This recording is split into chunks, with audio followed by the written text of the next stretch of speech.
Assalamualaikum warahmatullahi wabarakatuh.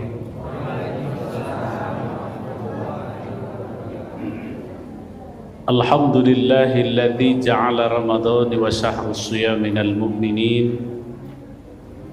Wassalatu wassalamu ala asrafil anbiya'i wal mursalin sayyidina wa maulana Muhammadin wa ala alihi wa sahbihi rasulillahi ajma'in.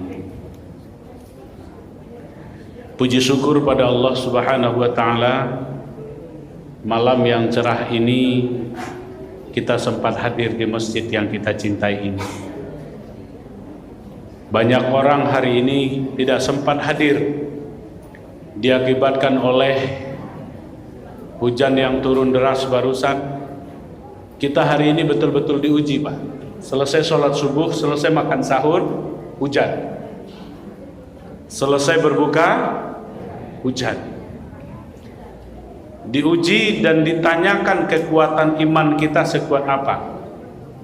Banyak orang yang puasanya separuh, setengah hari, sehingga pas datang sholat seperti ini, kalau hujan dia bersyukur, alhamdulillah bisa duduk di rumah.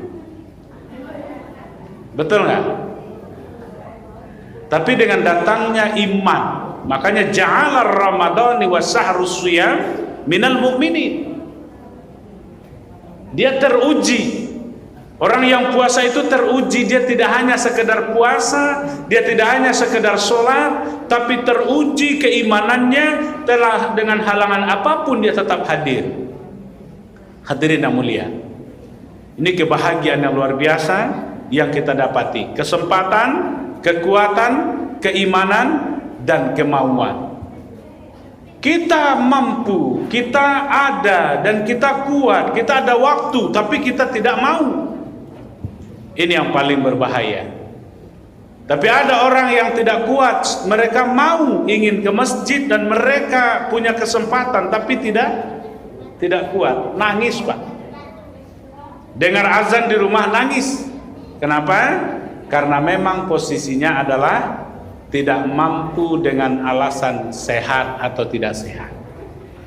Kita doakan pada Allah, mudah-mudahan kita yang ada di ruangan ini istiqomah sampai akhir Ramadan, amin. Mendapatkan nilai-nilai takwa, amin. Dan orang-orang yang belum hadir di masjid hari ini, bercucuran hidayah kepadanya, amin ya Rabbal. Banyak orang yang sibuk, Pak, lagi dagang kain, dagang perbukuan, ya, sibuk. Dia nggak mau ngurus sholat, dia nggak mau ngurus puasanya, dia nggak mau sibuk dengan agama, dia hanya sibuk dengan perbukaannya, dia hanya sibuk dengan dunianya.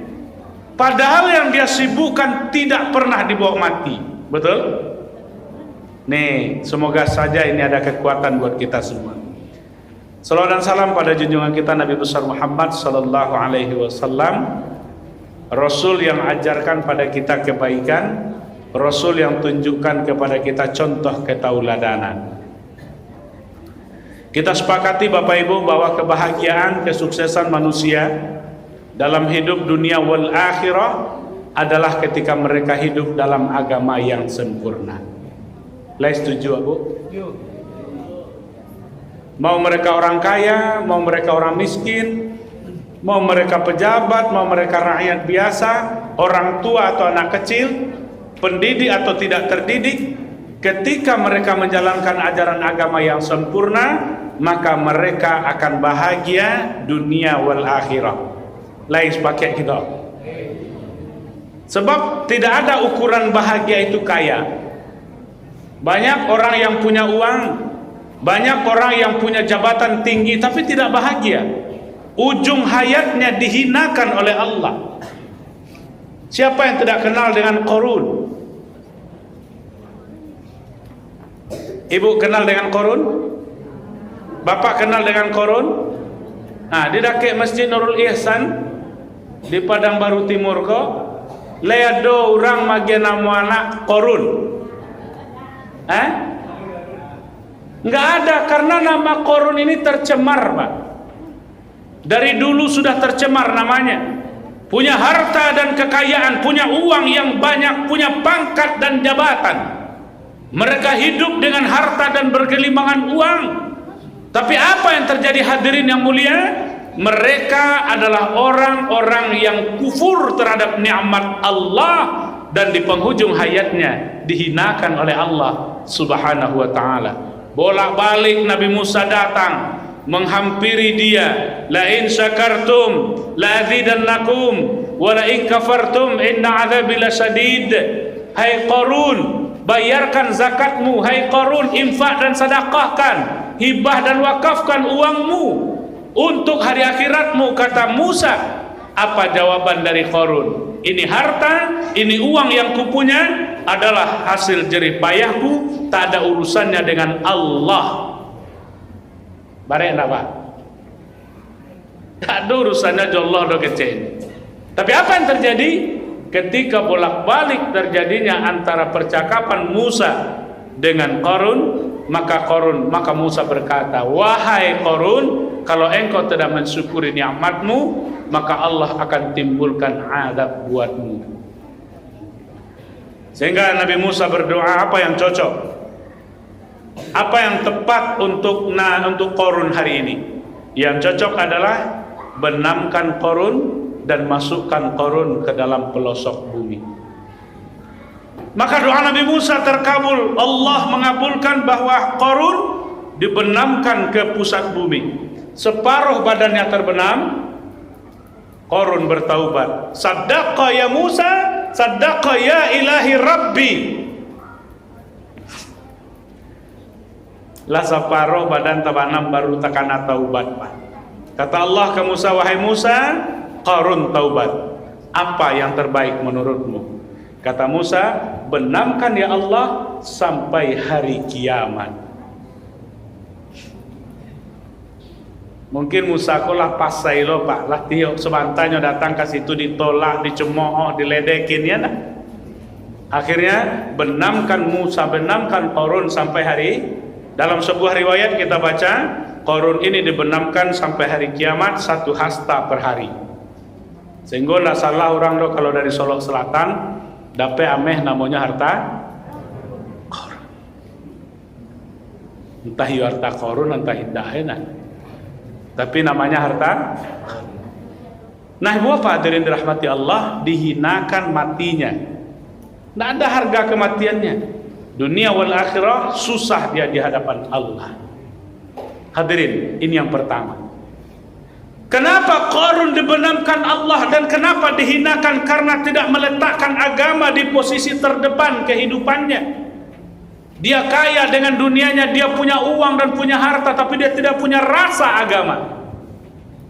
Yang punya pangkat dan jabatan, Raja Namruz, raja dunia, selevel dengan Nabi Sulaiman, selevel dengan Raja Zulkarnain.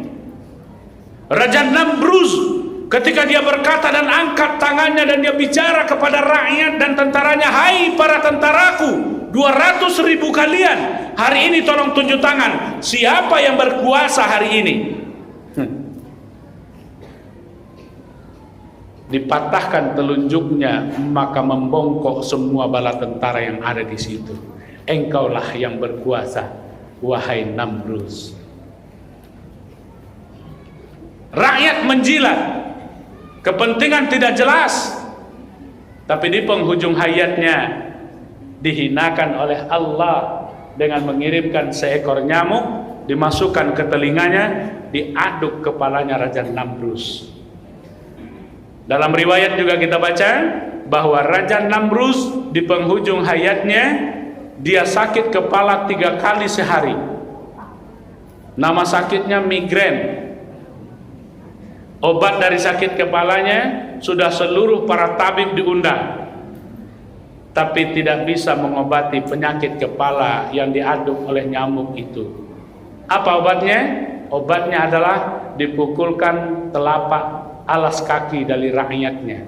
Boleh sepatu, boleh sendal, dipukulkan ke kepalanya. Inilah yang membuat dia sehat ketika dia mampu untuk mengobati penyakitnya.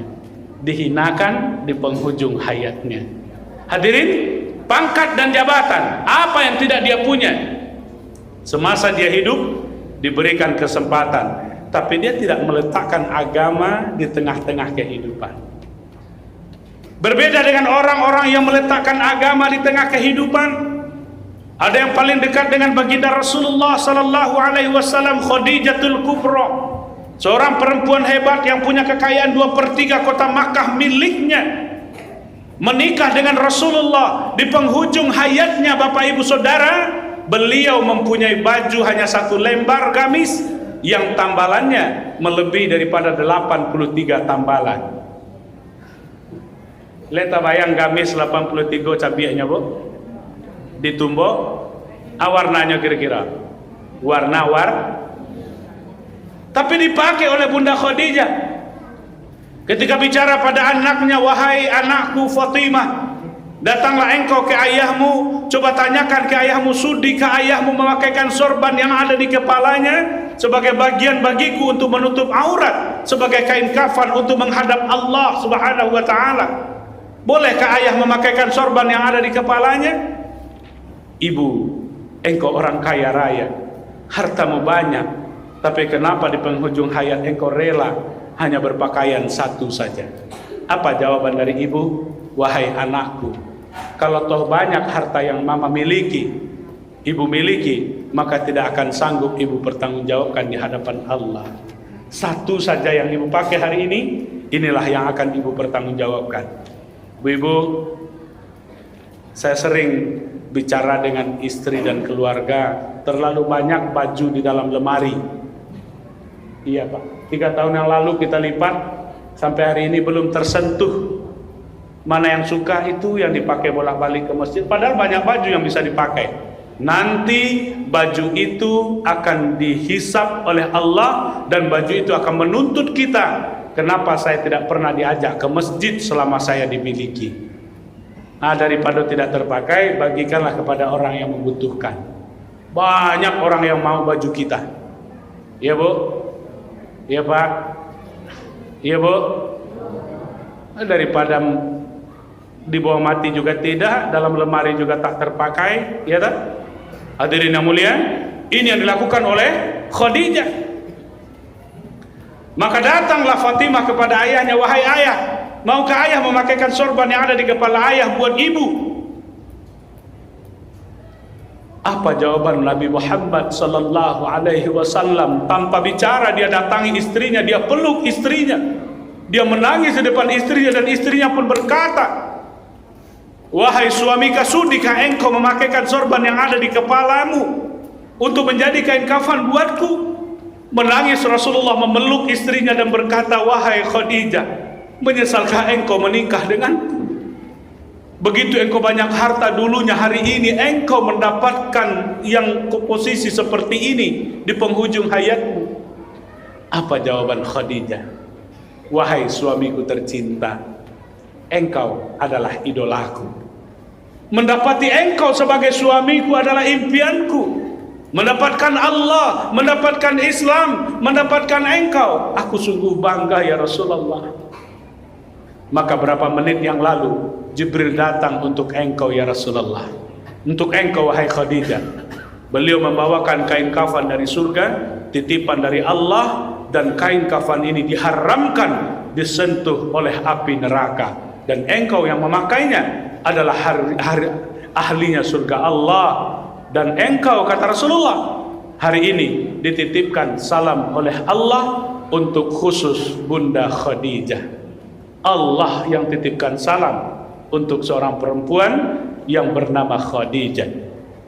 Pak, kalau Allah titipkan salam, ini adalah hal yang luar biasa. Kita dititip salam aja sama gubernur, luar biasa rasanya.